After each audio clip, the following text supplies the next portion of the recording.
Varicose వ్యాధితో బాధపడుతున్నారంట. తక్కువ ఖర్చుతో ట్రీట్మెంట్ కావాలి అనుకుంటే ఎవిస్ హాస్పిటల్ని సంప్రదించండి. నమస్తే రమ్మగారు. నమస్తే జయ. రమ్మగారు, మే 11వ తారీఖున మదర్స్ డే. అమ్మలకు ఒక రోజు ఏంటి అని అనొద్దు, నలుగురితో మనం కూడాను.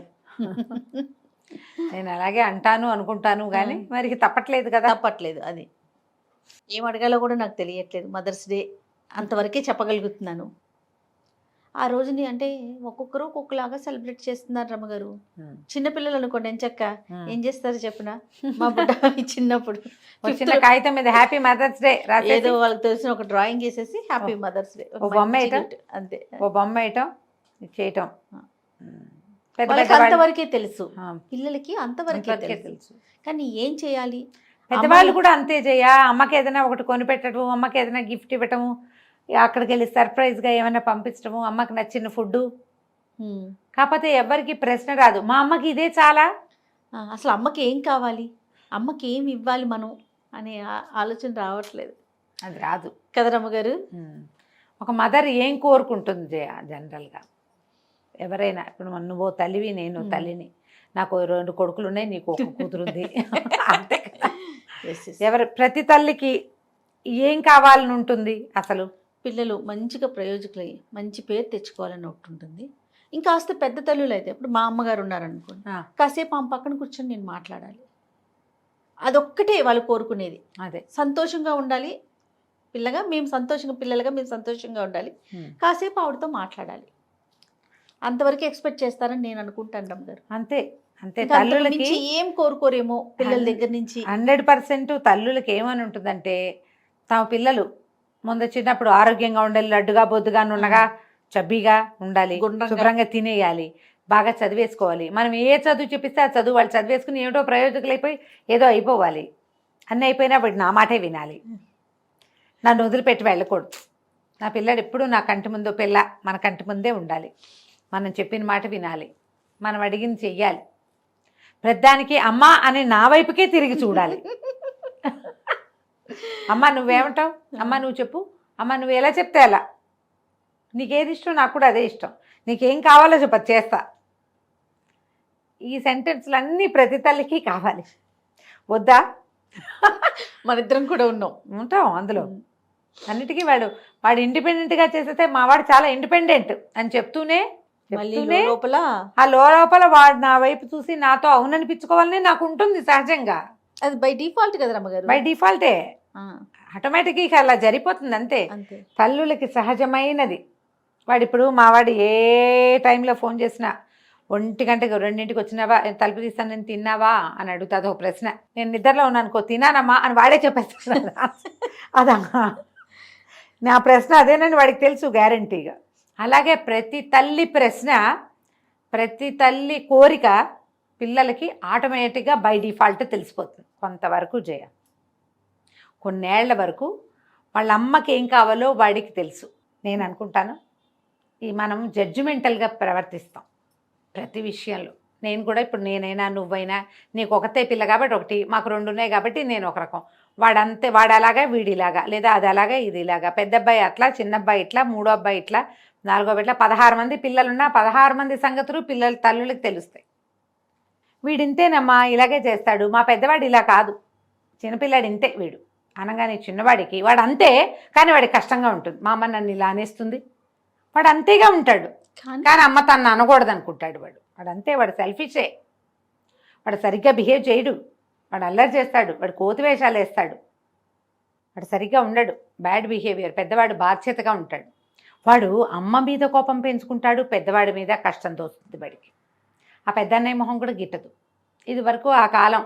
ఇప్పుడు ఏముంది, 1, 2. ఈ 1, 2 కూడా అమ్మవాడిని బాగా చూసేస్తోందేమో, దీన్ని బాగా చూసేస్తోందేమో, దానికి ఎక్కువ పెట్టేస్తుందేమో, మా అమ్మకి చెల్లే ఇంపార్టెంట్, నేను కాదు, అవి తెలుస్తూ ఉంటాయి. అమ్మల మదర్స్ డేకి ఇచ్చే గిఫ్ట్ ఏంటంటే, అమ్మ పట్ల జడ్జిమెంటల్గా ఉండద్దు. అమ్మకు కావాల్సింది అదే, అంతేనా? అంతే. ఆమెకి ఇప్పుడు మన అన్నిటికీ కారణాలు ఉన్నట్టే, ఒక పిల్లాన్ని ఎక్కువ లాలించడానికి, ఒక పిల్లాన్ని ఎక్కువ కేకలేయడానికి తల్లికి తగిన కారణాలు ఉంటాయి. అకారణంగా అద్భుతమైన బిడ్డని తల్లి కేకలేదు. కేకలేయించుకునే గుణం ఉన్నవాడికి కేకలు పడతాయి, తిట్టించుకునే పరిస్థితులు ఉన్నప్పుడే వాడికి తిట్లు పడతాయి. నన్ను తిట్టింది వాడిని తిట్టలేదు అనిపిస్తుంది. వాడిని తిట్టకపోవడానికి అమ్మ జడ్జిమెంట్ ఏదో ఉంటుంది ఆవిడకి కారణం. ఓ పిల్లని బాగా చూడడానికి, ఓ పిల్లని సరిగా అంతంత మాత్రంగా ఎక్కువ పట్టించుకోపోవడానికి వీడు ఇండిపెండెంట్, అందుకని వీడు పట్టించుకోకర్లా, వాడు డిపెండెంట్ పిల్లవాడు, వాడు వేల్పించుకున్నాడు వాళ్ళు. ఓకే, వాడిని ఎక్కువ చూడాల్సి వస్తుంది అంతే కదా. బలహీనమైన బిడ్డని భగవంతుడు కూడా వదిలిపెట్టాడు, తల్లి ఎట్లా వదులుతుంది? అవును. మీరు అమ్మలకి ఇచ్చే పెద్ద గిఫ్ట్ ఏంటంటే ఆమె ప్రవర్తనని జడ్జి చేయొద్దు మీ విషయంలో. ఓకే, ఇది ఒక పాయింట్. ఇది ఒక ఏజ్ వరకు, ఒక ఏజ్ వరకు కాస్త పెళ్ళై పెద్దవారు అయిపోయారు, అమ్మాయి అయినా అబ్బాయి అయినా, వాళ్ళకి కూడా పిల్లలు వచ్చేసారు. ఇలాగే ఉంటారు. అయినా కూడా మా చిన్నప్పుడు మా అమ్మకి మా అక్క అంటే చాలా ఇష్టం అండి, మా చెల్లి అంటే చాలా ఇష్టం మా అమ్మకి, ఇలా చెప్పేవాళ్ళు. నువ్వు వినలేదా జయ? విన్నాను రమ్మగారు. మా అమ్మకి మా చెల్లి అంటే బాగా ఇష్టం, విన్నాను. చెల్లి దగ్గరే ఉంటుంది, ఆమెకు అక్కడ ఏదో కంఫర్ట్ ఉంది. నువ్వు అన్నిటికీ రుసరుసలాడతావు, తుమ్మతుమ్మలాడతావు, మీ చెల్లెలు మెమ్మని సహిస్తుంది, ఆమె కథ అక్కడ నడుస్తుంది, అందుకని ఆవిడ అక్కడ ఉంటుంది. నేను మాత్రం పిల్లని కదంటే పిల్లవే, నేను దగ్గర నీ గోల పడద్దు, ఆ తేడా ఉంటుంది కదా. ఖచ్చితంగా కదా. పెద్దయ్యాక కూడా ఇవే ఉంటాయి జయ. ఓకే, పెద్దయ్యాక కూడా ఉంటాయి. ఇప్పుడు తల్లుల్లో చెడ్డతనం లేకపోతే ఎక్కువ ఓవర్ జడ్జిమెంటలు, ఓవర్ టఫ్, ధూర్తమైన ప్రవర్తన సరిగ్గా లేకపోవటం, పిల్లలతో బాగా లేకపోవటం ఉండొచ్చు, కొంచెం ఉండవని మనం అనలేం. ఆదిశంకర్లు అమ్మవారు ఒక స్తోత్రంలో చెప్తారు, కుపుత్రో జాయేత క్వచిదపి కుమాత నా అంటారు. కుపుత్రో జాయేత క్వచిదపి కుమాత నభవతి అని. కుపుత్రో జాయేత అంటే చెడ్డ కొడుకులు పుట్టచ్చు, క్వచిదపి ఎక్కడ కూడా కుమాత ఉండదు, చెడ్డ తల్లి ఉండదు. కాలం మారింది, శంకరుల కాలం నాటికి ఇప్పటికీ కాలం మారింది. ఆయన అమ్మవారిని గురించి చెప్పారు. అమ్మవారు అందరికీ సమానంగా చూస్తుంది, అందరికీ సమానంగా ఇస్తుంది. ప్రకృతి మాత అనుకుందాం, మనకి ఇంతమంది జీవరాశులకి అన్ని రకాల శరీరాలు, ముక్కులు, కళ్ళు, చెవులు ఇచ్చింది. కొందరికి కళ్ళు ఇవ్వల, వాడికి ఇంకో ఎబిలిటీ డబల్ చేస్తుంది. కొందరికి కాళ్ళు ఇవ్వలేకపోయింది, ఇంకోటి ఏదో డబల్గా ఇస్తుంది. కొన్నిటికి కన్ను కాలు కూడా తీసేసుకుంటుంది, వాళ్ళకి ఇంకో రకం ఇస్తుంది. ఆ కన్ను కాలు తానే అయిన వాళ్ళని ఎవరినో వీళ్ళకి అటాచ్ చేస్తుంది. అట్లా చెప్తారు, ఎక్కడా చెడ్డ తల్లి ఉండదు అని. ఈ కాలంలో అక్కడక్కడ మనకి చెడ్డ తల్లులు, దుర్మార్గులైన తల్లులు ఈ పిల్లల పట్ల ఏ రకమైన సున్నితత్వము లేని తల్లు రేర్గా ఉంటారు, కనపడతారు. కానీ అది సహజంగా జరగదు, అసలు అది పాయింటే కాదు, అది అది మనం డిస్కస్ చేసుకోవద్దు అనిపిస్తుంది నాకు. అదే ఇలాంటిది ఒకటి జరుగుతుంది, చూపించొద్దు అసలు, దాన్ని చూడొద్దు, అసలు చూడొద్దు. కానీ ఏమవుతుంది, ఈ పిల్లల్లో స్వార్థపరత్వాలు ఉండడానికి అవకాశం ఉంది ఎక్కువ. వీళ్ళు రకరకాల ప్రపంచాలు చూస్తారు, రకరకాలు నేర్చుకుంటారు, రకరకాలు తెలుసుకుంటారు. బాగా నిర్లక్ష్యం చేయడానికి వీలైంది తల్లే. ఎందుకంటే నువ్వు ఎంత నిర్లక్ష్యం చేసినా ఆమె నిన్ను వదిలిపెట్టదు, నువ్వు ఎలా ఉన్నా తల్లి వదలదు. దుర్మార్గుడైన వాడికి కూడా తల్లి వదిలిపెట్టదు. అంతే, ఎంతంతో చెడ్డ పనులు చేసిన వాళ్ళు, ఎన్నో రకాల రాక్షస కృత్యాలు చేసిన వాళ్ళని కూడా తల్లులు క్షమాభిక్షని అర్థిస్తున్నది కనపడుతుంది. వాళ్ళు ఎక్కువ లేరు. అదే రైట్, మీరు చెప్పింది 100% కరెక్ట్ అమ్మ. నాది ఇంకొక ప్రశ్న ఏంటంటే, ఉద్యోగాలు చేసుకుంటున్నాం, పెద్దవాళ్ళం అయిపోతున్నాం, మాకు పిల్లలు వచ్చేస్తున్నారు. అమ్మని ఈ వయసులో, అంటే ఆ వయసుకు వచ్చేసినాక అప్పుడు కూడా అమ్మకి పిల్లల మీద అంతే ఉంటుంది కదా. పిల్లలు ఏం చేయాలి అంటే, ఏ విధంగా ఆవిడతో ఉండాలి, గడపాలి అనేది నా ప్రశ్న. ఆవిడ ఎలా తీసుకోవాలి, ఎలా చూసుకోవాలి? పోనీ మగ పిల్లలైనా ఆడపిల్లలైనా తల్లిగానే తీసుకోవాలి, తల్లిగానే ఖచ్చితంగా. ఇప్పుడు ఏంటంటే ఇదివరకు ఇచ్చినంత సమయం ఇవ్వలేం, కాస్త అంటే అదే నేను ఆ అట్మోస్ట్ కేర్ ఇవ్వలేకపోవచ్చు. ఆమె మనకి ఇచ్చిన దాంట్లో 100వ వంతు కూడా మనం ఇవ్వలేం. ఎప్పుడు ఎవరైనా అంతే కదా. నేను మా అమ్మకైనా అంతే, రేపొద్దున మా పిల్లల్ని మాకైనా అంతే. అంతే మన ప్రపంచం పెరిగిపోతుంది. భర్త పిల్లలు వస్తారు ఆడపిల్లలకి, భార్య పిల్లలు, ఆఫీసులు, ఉద్యోగాలు, సమస్తం వ్యాపారాలు వస్తాయి మగపిల్లలకి. ఇప్పుడు ఆడపిల్లలు కూడా ఉద్యోగాలు, వ్యాపారాలు ఉన్నాయి కదా. ఇది వచ్చినా కూడా ఇప్పుడు అమ్మ చుట్టూతానే సెంట్రికల్గా మనం ఆమెను మధ్యలో పెట్టి చిన్నప్పుడు తిరిగినట్టుగా తిరగలేము. కానీ మన జీవితంలో ప్రైమ్ పార్ట్ అమ్మ, ముఖ్యమైన భాగం అమ్మ అనేది ఉండాలి మనకి. ఆమెకి ఇవ్వాల్సిన గౌరవము, మర్యాద, సమయము ఇచ్చి తీరాలి. గౌరవం, మర్యాద, అపేక్ష అన్నీ అమ్మగా అంటే కావాలి మనకి, టైం ఇవ్వం. ఏజ్ పెరిగే కొద్దికి తల్లులు సమయం కోరుకుంటారు జయ. వాళ్ళ జీవితంలో లయన్ షేర్ మనకి ఇచ్చేస్తారు. అవును. మనం క్యాట్ షేర్ అయినా ఇవ్వద్దా? 100% ఇవ్వాలి కదా. 100%. కనీసం ఆ క్యాట్ షేర్ అయినా, చిన్న షేర్ అయినా తల్లికి ఇవ్వండి. ఏదో ఒక సమయంలో, రోజుకు ఒకసారో అరసారో, 2 రోజులకు ఒకసారి ఒక నియమం పెట్టుకుని ఈ టైంకి పిల్లాడు ఫోన్ చేస్తాడు, కూతురు ఫోన్ చేస్తుంది అనే నమ్మకం ఉంచండి వాళ్ళకి. అబ్బా, ఈ మాట నేను దాని నుంచి మీ వైపు నుంచి ఎక్స్పెక్ట్ చేస్తున్నది. ఆ సమయం సాయంత్రం అయితే 2 రోజులు అయింది, ఇవాళ అబ్బాయి ఫోన్ చేస్తాడు, అమ్మాయి ఫోన్ చేస్తుంది, కోడలో అల్లుడో ఎవరో ఒకళ్ళు వారానికి ఒకసారి మాట్లాడతారు. ఆదివారం మధ్యాహ్నం అయితే ఫోన్లు వస్తాయి, వాళ్ళు ఖాళీగా ఉంటారు. లేదా ఆదివారం పొద్దున్నే, శనివారం దాకా మీరు బిజీగా ఉంటారు, ఆదివారం పొద్దున్న అమ్మకి నాన్నకి ఓ ఫోన్ చేయండి, కాసేపు మాట్లాడండి. ఉన్నావా, తిన్నావా, పడుకున్నావా, ఎక్కడికైనా వెళ్ళావా, ఒంట్లో బాగుంటుందా, ఏమైనా డాక్టర్ అపాయింట్మెంట్ కావాలా, నువ్వు ఇక్కడికి వస్తావా, పోనీ మమ్మల్ని అక్కడికి రమ్మన్నావా. ఆవిడ ఏదో చెప్తుంది, పక్క వాళ్ళవి వెనక వాళ్ళవి వినండి, కాసేపు టైం ఇవ్వండి అంతే. ఒక మదర్స్ డే రోజునే మాత్రమే కాదు. టైం ఇస్తాము, మిగిలిన సమయాలు ఇవ్వము అని కాకుండా Yes. వారానికి ఒక్క రోజు, వారానికి ఒక్క అరగంట కనీసం. తల్లులకే సమయం ఇచ్చేవాళ్ళు బోల్డ్ మంది ఉన్నారు జయ, పాపం లేదని మనం అనకూడదు. ఈ కాలంలో అనటానికి లేదండి. ఇవ్వలేని వాళ్ళందరికీ ఇది ఒక మాట చెప్పాలి అని అనిపిస్తుంది. ఈ సమయం వాళ్ళకి ఇచ్చేది, మీరు ఇవ్వగలిగేది అంతే. మీరు వాళ్ళ పూర్తి జీవితాన్ని తీసుకున్నారు, అది గుర్తుపెట్టుకోవాలి మనం. మనమ్మ పూర్తి జీవితం రక్త మాంసాలే కాదు, ఆవిడ జీవితంలో లయన్ షేర్ టైము తీసుకున్నాం మనం. ఎంత ఆవిడ కష్టపడపోతే, అంతా పడలేదు, మీ పిన్నో పెద్దమ్మో వాళ్ళ పిల్లల కోసం పడినంత పడలా, కానీ నీ పడగలిగినంత పడి ఎవరి కష్టం వారిది కదా. వారిదే కదా, వారిదే కదా. కష్టం పిన్నిది, అమ్మ కష్టం అలా అంటారు. అమ్మది. మా పిన్ని పెద్దమ్మ అయితే దగ్గర కూర్చుని ఐఐటీలు చదివించారు, మా అమ్మ అంత చేయలేదు అంటారా రమ్మ అబ్బో బోళ్ళు మంది ఉన్నారు. ఎవరికి వాళ్ళు గుండెలు మీరు చేసుకోండి అన్నామో లేదో మనకే తెలుస్తుంది, పక్క వాళ్ళకి తెలియక్కర్లా, మనకు తెలుసుగా. నేను సమాజం తక్కువ చూస్తున్నట్టున్నాను రమ్మగారు. చాలా తక్కువ నీకు చూస్తున్నా. తెలీదు, ఆ. నీకు తెలీదు, నేను చూస్తాను జయ, నాకు అవును. తెలుసు, నేను వింటాను. నాకు అమ్మ గురించి కూడా ఇట్లా మాట్లాడుతున్నారా అని అనిపిస్తోంది. అంటారు. ఉమ్. మా అమ్మ మాకు ఎక్కువ సమయం ఇవ్వలేదు, ఎంతసేపు వాళ్ళ చుట్టాల పక్కాలను చూసుకునేది, మమ్మల్ని బాగా దగ్గర. మా పిన్ని అయితే ఇలా చుట్టాలకి ఇంపార్టెన్స్ ఇవ్వాల, దగ్గర కూర్చోబెట్టుకుని చదివించడం వల్లే వాడు ఏమిటో అయ్యాడు, నేను అవ్వలేదు. ఆవిడ ఆ రకంగా టైం ఇచ్చింది, ఈవిడ ఈ రకంగా టైం ఇచ్చింది. నాకు ఒక అతను చెప్పాడు జయ, నేను ఒక విషయం చెప్తా, అతని పేరు నాకు గుర్తుండి ఏదో ప్రసాద్, ఇదే విషయం చెప్పి, నేను బ్లేమ్ చేయదలుచుకోలేదండి, కానీ ఒకటి ప్లస్ అయింది నాకు. మా కజిన్స్ అందరూ పెద్ద పెద్ద ఉద్యోగాల్లో ఉన్నారు, మా ఇంట్లో ఎప్పుడు ఎవరో ఒకళ్ళు వచ్చేవాళ్ళు, చుట్టాలు పక్కాలు, మా నాన్న వైపు అమ్మ వైపు కూడా. ఇప్పుడు అనిపిస్తుంది, అప్పుడు మాకు పెద్దగా చదువుకోవడానికి సమయం ఉండేది కాదు, మేము అందరి పనులు చేస్తూ ఉండేవాళ్ళం. బట్ నాకు ఒకటి డిఫరెన్స్ కనపడుతుందండి, మా కజిన్స్కి ఎవరితోటి సత్సంబంధాలు లేవు. నేను మాత్రం సీతమ్మ కొడుకుగా ఇప్పటికీ అందరితోటి క్లోజ్గానే ఉన్నానండి. సీతమ్మ కొడుకుని నేను, గౌతమిపుత్ర శాతకర్ణి లాగా చెప్పాడు అతను.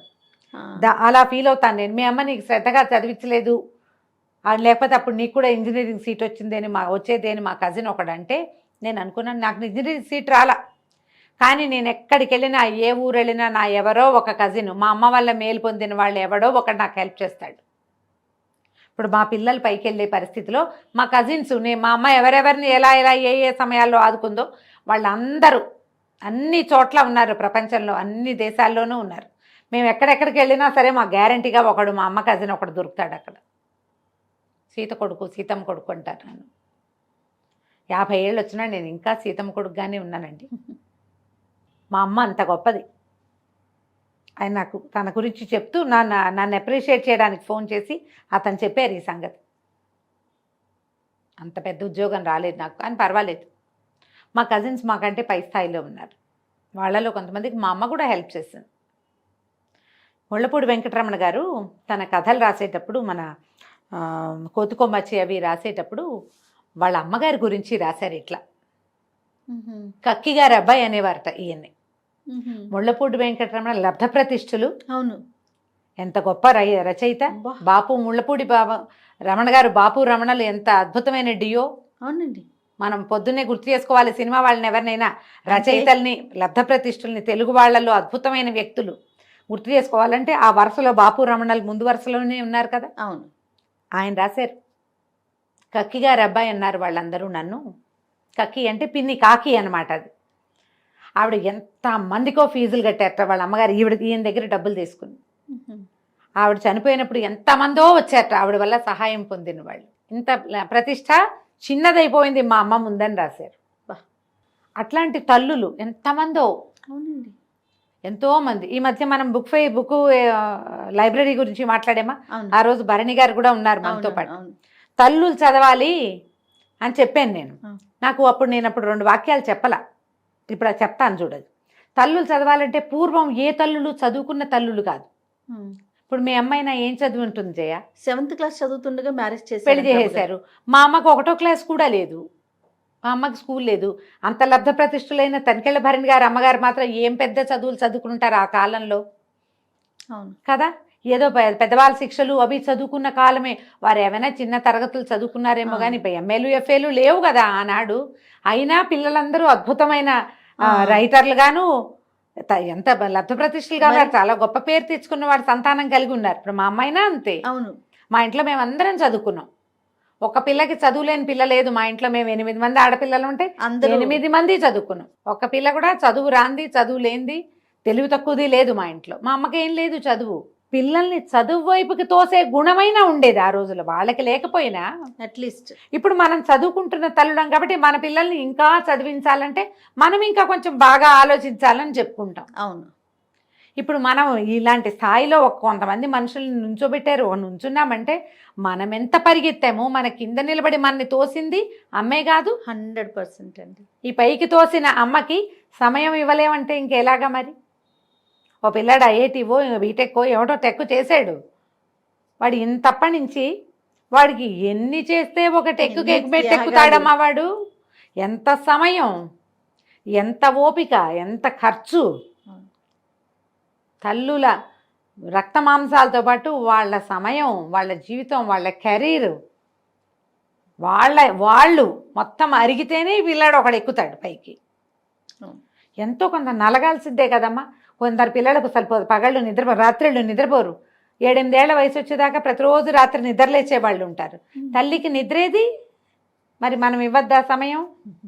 ఇవ్వాలి కదా, ఖచ్చితంగా ఇవ్వాలి. ఇలా ఆలోచించండి. ఈ ఒక రోజున ఏదో గిఫ్ట్ ఇద్దాం, అమ్మకు ఒక చిన్నపిల్లలాగా 4వ క్లాస్ పిల్ల చేసినట్టు ఒక గ్రీటింగ్ కార్డు ఇచ్చి సరిపెట్టద్దండి దయచేసి. వాళ్ళకి మనకి తేడాను చూపించుకోవాలి. మనం పెద్దవాళ్ళమయ్యాం. మన జీవితంలో మన సమయం కొంతమందికి ఎవరికైనా ఇవ్వటం అంటే ఏమిటో అర్థమయ్యే వయసు వచ్చింది మనకి. సమయం ఇవ్వటం అంటే ఏమిటో తెలుసు కదా మనకి. ఆ సమయాన్ని అమ్మకి ఇవ్వండి. ఫస్ట్ ప్రయారిటీ మొదట ఇవ్వండి. వారంలో 1 రోజు, నెలకు 1 రోజు ఖచ్చితంగా కాసేపు వాళ్ళతో స్పెండ్ చేసి, వాళ్ళని ఎక్కడికైనా తీసుకెళ్ళి ఏ భోజనానికో తీసుకుపోయి, వాళ్ళకి ఏ ఇష్టం, గుడో గోపురమో, ఓ తీర్థయాత్రో, ఓ ప్లేసో, వాళ్ళ ఫ్రెండ్స్ ఇళ్ళో, వాళ్ళకి క్లోజ్ చుట్టాల ఇళ్ళో వాళ్ళని సంతోషపెట్టడం. సరే మన అమ్మ అలా సంతోషపడే అమ్మ కాదనుకోండి, ఆమెకి ఏం కావాలో అదేనే చేయండి. ఏం కావాలి నీకు అని అడిగి దానికి ట్రై చేయండి ఈ మదర్స్ డే రోజున. చాలా సంతోషం రామ్ గారు. నమస్తే. నమస్తే చేయండి.